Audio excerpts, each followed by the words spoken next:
So, Norm, today, could you tell us a little bit about some of the personalities that you met during your time here on Donner's Summit? You were talking about Bud Zorich, whose building we are sitting in. That's a good place to kind of get started. Actually, this building that we're in was built originally by Dennis Jones, the son of Oscar Jones, who built the hotel next door, and he opened a ski shop here. And later on, Bud Zorich took the ski shop over along with his wife Barbara. The two of them were quite prominent in our community. Bud was a not only the ski shop operator, but he was a very well versed and respected ski instructor out on the Soda Springs ski hill. He worked under Bill Klein at a time out there, and went on to be one of the first instructors to start the Far West Ski Association group of ski instructors. And his wife Barbara was one of our first school teachers. She taught school at the Little Norden train station, which was the second school that we had here in our community. But anyway, back to the ski shop.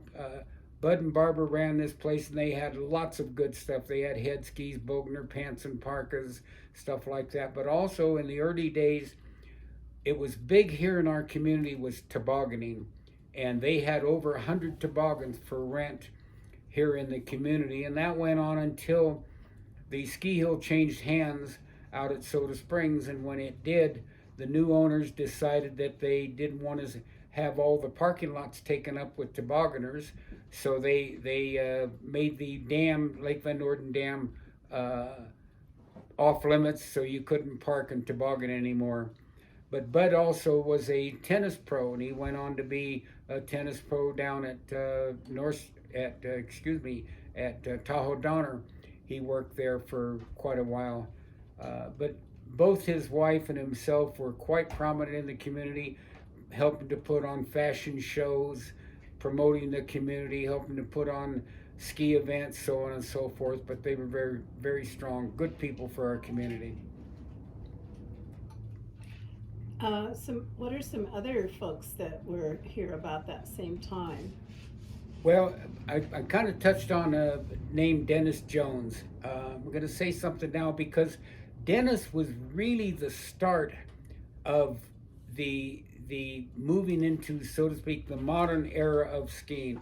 Dennis was recognized as probably the first real ski instructor on Donner Summit and he called it the California method, I believe is how it was said. But he was a son of Oscar Jones, who built the hotel, as I said earlier, and he taught skiing out on the ski hill. And at that time, a number of movie stars would come up and take lessons from Dennis out on the ski hill, because he built the first tow that was out there. He built a boat tow.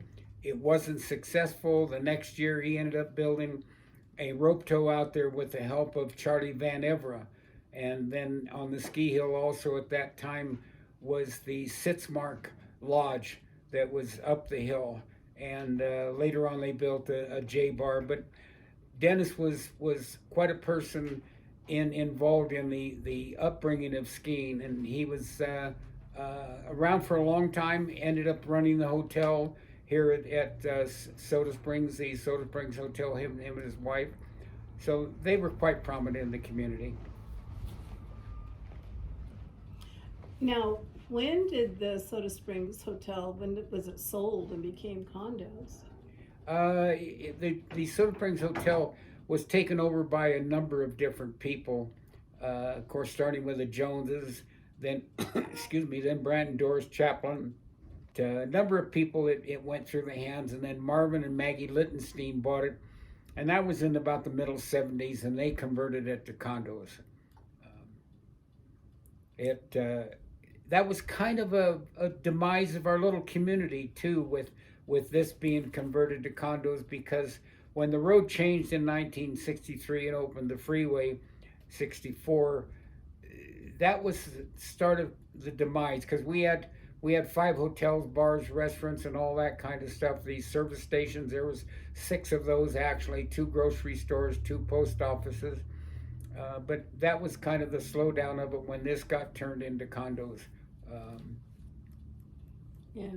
Well, you mentioned Bill Klein. I know he had a lot to do with Sugar Bowl as well. Do you want to talk about him Well, for a little bit? yeah, another name, Bill Klein and his brother Freddie Klein.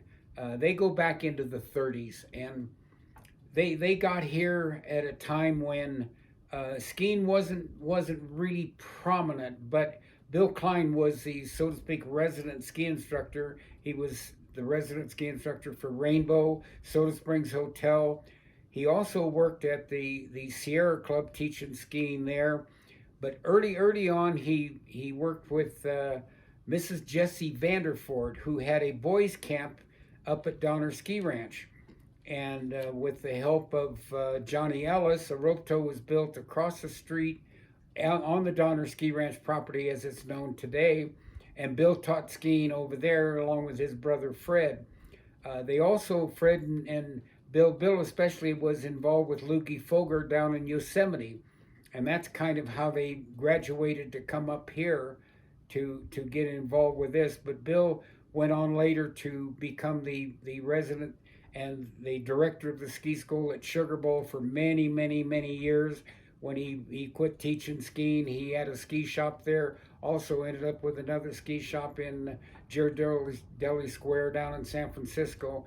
But Bill was just a wonderful person, great skier, was really recognized worldwide as a ski instructor, and a person that, again, along with his wife, they really promoted our community. Another name that you've talked to me about is Dick Buek. Well, Dick Buek and his family, legends here in Soda Springs. Carl was the father, Pickle was the mother, and then Jeannie was Dick's sister, and then of course Dick Buek, who was also known as the Mad Dog. My personal situation with Dick was just a friendly thing, and he was not what everybody thought he was. He was a very calculating young man. He did go on to be on the U.S. Olympic team in '56 and skied in Cortina, Italy, I believe it was. He and I happened to do some fun things here in the community, and one of them was one time I was riding one of my motorcycles down near Truckee, and I looked up, and here's a propeller and a wheel right above me, and it was Dick and Marianne Tonini in the airplane. It says, "Go get some rope and I'll pull you water skiing out at Donner Lake." So I went and got some rope. We tied it to the airplane, and over the lake come Dick Buek in this little Piper Cub with Marianne in the plane, and I was behind a boat that was owned by Dale Strickland, and the fastest the boat could go was about 47 miles an hour, but Dick couldn't slow down enough so I could grab the handle as the airplane flew over us, and then he leaned over, tilted the airplane, and hollered out, "I'm getting low on fuel, so I've got to go," and then the airplane went putt-putt, and in the lake it went. And so the airplane was there, and Marianne got out of the airplane, and she had a little cut in her head, but it was bleeding quite bad, and I hollered, "We got to save Marianne." And I hate to tell you what Dick said, but anyway, he said something that I won't comment on here, but so to speak, saved my airplane. To heck with the woman. But anyway, we got Marianne in the boat and towed the airplane over to the beach, and the traffic was stopped in the middle of Donner Lake, all the way out the east end of Truckee and all the way over Donner Summit. And then the rope broke on the airplane, and down it went. Well, Dick tried to dive for it. I tried to dive for it. We couldn't get it. We figured we'd come back the next day and see if we could get it. We got back the next day. To this day, we do not know who it was, but somebody dove down, tied a rope on the airplane, and when we got there, we were able to pull that rope up, and we pulled the airplane up and got it on the beach, and again we stopped all the traffic for miles in both directions. Well, Dick took part of the airplane in his pickup, and I took the other part in my pickup, and we drove it down to Lodi, where they do all the parachuting outside of Lodi. And Dick went down there, put the airplane together, cleaned it all out, fixed it up, put it back together, and then flew it up and landed on the Lake Van Norden Road. And so the plane got back here. But that was just a fun story with Dick.